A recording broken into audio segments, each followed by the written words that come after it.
You've got America and Russia, these two young great powers, bumping up against each other in every sphere. I don't think, in fact, I'm sure, you're not going to have a war by design, but you may have one by accident. You're not going to have a war by design because you've never seen a fight like that. You've never seen, and no one's ever seen, a fight in which both men knew in advance they were going to be killed. In any fight or war we've ever heard of, one man or the other was always pretty sure he was going to win. Usually they both thought they were going to win. That's why you get fights. But when you have a fight or a war in conditions, or when you're likely to have a fight or a war in conditions where each side's bound to be destroyed, then you don't get the fight. Men are not so mad as that.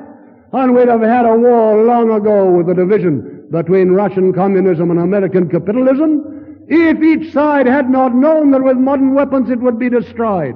That's the only reason that we haven't had a war. But, my friends, with these two countries bumping up against each other, you're going to have an explosion each time, any time. The first thing is to get them apart. But how can we? Little Britain, they made us, Little Britain. How can we come between the two giants? Why, we're like a kid coming between two prize fighters in our present situation. But, my friends, go into Europe. 300 million of us, 300 million of the most advanced people in the world. Britain with its naval and air and military tradition. France and Germany with their great military traditions. All the science, the technique, the industry, the science, and the genius of the British people, of the European people as well. 300 million of them, facing Russia with 200 million one side, America with 170 million on the other. Much the greatest, strongest power in the world will come between the two young great powers and say, now just cool off and back to your corners. And we can do it. And they're very willing to go once we're on our feet and strong enough to look after ourselves. How many people in this room, even when you studied politics as much as you must have done to be here tonight, how many people in this room know that 14 times in the last 2 years Khrushchev has offered to withdraw all Russian troops from all Europe if America would do the same? Not many people know that. Why is it hushed up? Why not test the offer at least? Why hush it up? The answer is that our government and the other European governments dare not live in face of Russia unless they're occupied and supported by America. What a disgrace! Not only what a disgrace, what a menace to peace. Because as long as the Americans and Russians are here bumping each other, you may have war by accident, by explosion at any time. The moment that we had a European government, we could say, thank you very much, we accept that offer. America, please go home, provided the Russians do it.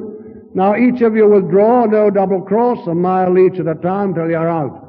It's rather like when two men have got their guns pointing at each other, each at the chest of the other, and you decide not to kill each other, and you say, now let's get rid of them, just put the muzzles down a bit, each together gently, till they're pointing at the floor, then lay the gun down, then lift the hand from it, each together, then stand back, and you've done it. You're both disarmed. And in the same way, we'd have Russia and America withdrawing at the same time. Russia has said she wants to withdraw. America would withdraw if we asked her.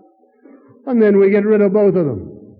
Oh, they say, fancy not being protected by the Americans.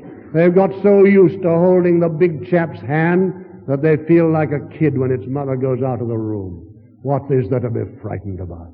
300 million Europeans of the greatest fighting tradition on earth. 300 million Europeans with science, people of genius who've done everything upon this earth that is great and glorious and beautiful. Can't they live alone? Can't 300 million Europeans look 200 million Russians in the eye without shuddering? If we can't face 200 million Russians, we 300 million Europeans, why, we deserve to die, and that's the fact. Are you content? You, this great people, who 50 years ago, in the memory of any living man, were leaders of the world, the greatest power and strongest power on earth, and a leader of mankind. 50 years ago, are you content today to be dragged along at the coattails of America, clinging, if you can get it, to the American hand, living financially and economically on American charity, selling up the house to the Yanks when he won't pay any more charity out? Are you content to be occupied and protected by American airplanes? Are you content to be in the position of an old woman kept by her young relations? You who were the greatest power on earth 50 years ago and still can be. Why do I say you still can be? Because, my friends, I know you. I know the British people. I know that twice in my lifetime, in the World War I fought in the World War the younger men fought in, we, the British, have put our effort of energy, of valor, of heroism unequaled in the history of mankind.